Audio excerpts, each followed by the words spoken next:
নমস্কার বন্ধুরা, স্বাগতম শখের রান্না চ্যানেলে। আজ আমি বানাবো কাজল গৌরি আর আলু দিয়ে পাতলা একটা মাছের ঝোল। তো দেখিয়ে দিই কী কী উপকরণ লাগবে। এখানে আমি আলুগুলোকে লম্বা লম্বা করে কেটে নিয়েছি, খুব মিডিয়াম সাইজ, খুব পাতলা হবে না, খুব মোটা হবে না, মিডিয়াম সাইজ। এখানে আমি পেঁয়াজ কেটে নিয়েছি, 2 থেকে 3 পিস পেঁয়াজ। এরকমভাবেই কাটতে হবে পেঁয়াজগুলোকে। টমেটোগুলো নিয়ে নিয়েছি 2 থেকে 3টে টমেটোই নিয়েছি, ছোটো ছোটো টমেটো, তো তাই 3টে নিয়েছি। এরকমভাবেই লম্বা লম্বা করে কেটে নিতে হবে। আর এখানে আছে আদা রসুন বাটা। মাছটা আমি আগের দিয়ে ধুয়ে নুন হলুদ মাখিয়ে রেখে দিয়েছি। মাছগুলো এরকম লম্বা লম্বা সাইজ করে, এই জন্য আলুগুলো আমি এমনিভাবেই কেটেছি। এবারে আমি গ্যাসটা জ্বালিয়ে কড়াইটাকে বসিয়ে দিলাম। তেলটা আগে দিয়েই দেওয়া ছিল। তেলটা গরম হওয়ার ওয়েট করবো।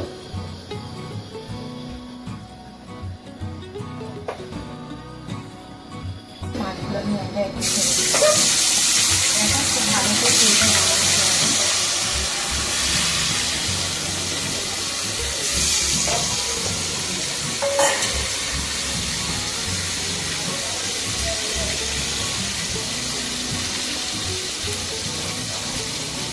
মাছগুলো আমি একে একে সবগুলোই দিয়ে দিয়েছি।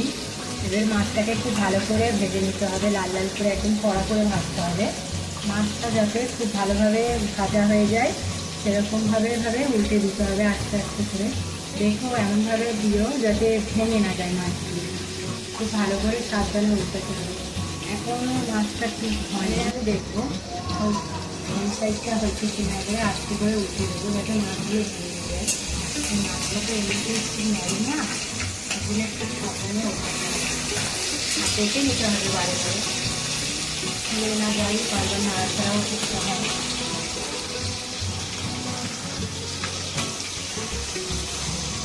খুব বেশি আমার কড়া করলে এই মাছটা ভালো লাগে না, মানে মিডিয়ামভাবে ভাজতে হয় এটাকে। দেখো আমি এমনি করে উল্টে দিয়েছি। মাছটা হয়ে গেছে। তো খুব বেশি লাল লাল করে ভাজা যাবে না এই মাছটা, কারণ এই মাছটা তো ঝোলে দিয়ে বেশি ফোটালে শক্ত হয়ে যায়। খুব বেশি ভাজলেও এটা শক্ত হয়ে যায়। মিডিয়ামভাবে দেখো আমি এরকমভাবে ভেজে নিয়েছি, তোমরাও ঠিক এরকমভাবেই ভেজে নেবে। খুব বেশি ভাজা যায় না এই মাছটাকে।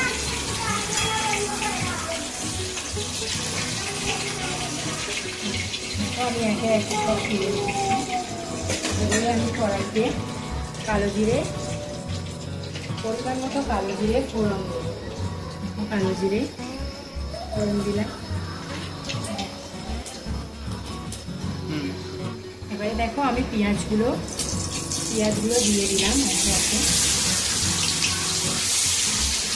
পরিমাণ মতন পেঁয়াজ দিলাম। আর আমি তো এখানে 4টে মাছ রান্না করছি, আমার খুব বেশি পেঁয়াজ লাগবে না। আপনারা যদি বেশি মাছ করতে পারেন তাহলে বেশি মশলাও ব্যবহার করতে পারেন। নাড়িয়ে ছাড়িয়ে পেঁয়াজটা লাল হওয়া অবধি অপেক্ষা করতে হবে। পেঁয়াজটা লাল লাল হয়ে গেলে তারপরে এর মধ্যে আমরা আলু দিয়ে দেবো।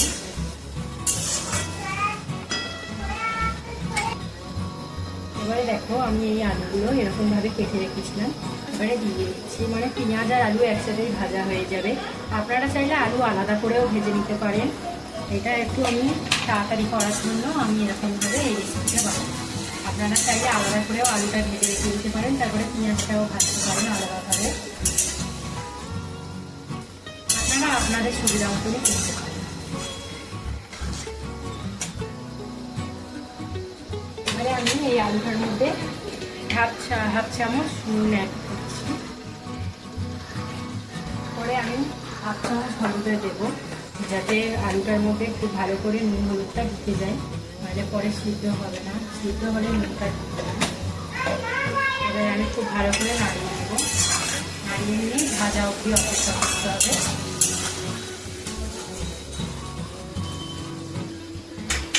একটু নাড়িয়ে নেবো, লাল লাল হয়েছে কিনা দেখতে হবে। তো এটা খুব লাল করেই ভাজবো, যাতে পেঁয়াজটাও লাল লাল হয়ে যায়, আলুটাও লাল লাল হয়ে যায়। তো কারণ করতে করতেই যাতে আলুটা সেদ্ধ হয়ে যায়, এর জন্যই খুব লাল লাল করে আলুগুলোকে ভেজে। আবার একটু নাড়িয়ে দেখে নেবো পেঁয়াজটা লাল লাল হয়েছে কিনা, এখনো হতে বাকি আছে। নাড়িয়ে ছাড়িয়ে দেখতে হবে।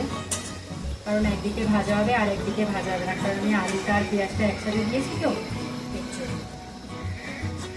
আপনারা কিন্তু এটা করবেন না, আপনারা আলুটা আলাদা করে ভেজে নিতে পারেন। আমার একটু তাড়া ছিল বলে আমি এরকম করে, লাল লাল হয়ে গেছে। এবারে আমি এর মধ্যে আদা রসুন বাটা দেবো। দেখো এই বড় চামচে 1 চামচ মতো আমি আদা রসুন বাটা দিলাম, আর একটুখানি দিলাম, দিয়ে একটু নাড়াবো। আর এটা একটু মাখা মাখা টাইপের হবে, তো এর জন্য আমি তেলটা একটু বেশি দিলাম, আপনারা কেউ না দিতে পারেন। এবারে আমি টমেটো কুচি দেবো এর মধ্যে। এটা 2টো টমেটো কাটা আছে, আমি তুলে দিলাম, দিয়ে একটু নাড়াচাড়া করে নেবো। নিয়ে আবারও এর মধ্যে স্বাদ মতো লবণ দিলাম। এর মধ্যে আমি আবার স্বাদ মতো হলুদও দেবো, দিয়ে ভালো করে নাড়াবো। ততক্ষণ নাড়াবো যতক্ষণ আদা রসুনের কাঁচা গন্ধটা নাড়িয়ে তারপরে এবার আমি লঙ্কার গুঁড়ো দিয়ে দেবো। 2 চামচ মতো লঙ্কার গুঁড়ো দেবো। আপনারা যেমন ঝাল খাবে তেমন দিতে পারেন, একটু কম ঝাল খায় ওরকমভাবেই লঙ্কাটা দেবো। এবারে এর মধ্যে আমি একটু চিনি দেবো, আপনাদের পরিমাণ মতনই আপনারা চিনিটা দিতে পারেন।